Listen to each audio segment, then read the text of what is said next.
Definitely Continue is a company that is backed by venture capital. You've been working in the investor side, as you mentioned, in private equity. So you kind of saw the two sides of the coin. I don't know if you could explain how does it help your background as an investor now that you are probably leading pretty much, I don't know if every day, but probably every month with investors. Yeah, I mean, it's definitely more than every month for sure. We'd like to keep a close relationship, but yeah, it's a good question.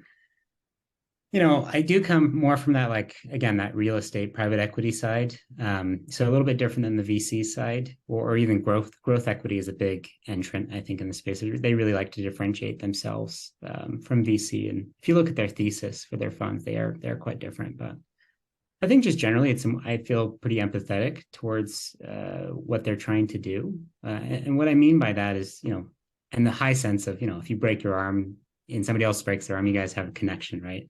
Yeah. Having been in that fund space, I kind of understand what they're trying to accomplish. Most of these VCs, it's not, if somebody's leading you around on a seed series, A series, B series, it's generally not their capital.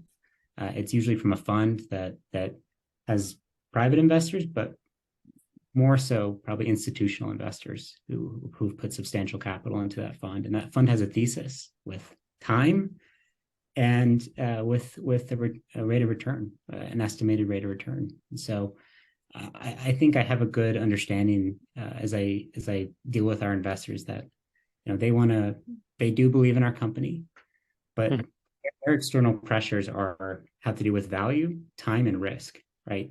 And so as I help them and understand our value and the timing of our company and the respective risk, I not only mitigate their concerns, but I also empower them to help us, right? Which they're incentivized to either add value, to help us on the timeline, or mitigate our risk. So it's more symbiotic, and I feel like I have a good empathetic position for what they're trying to accomplish.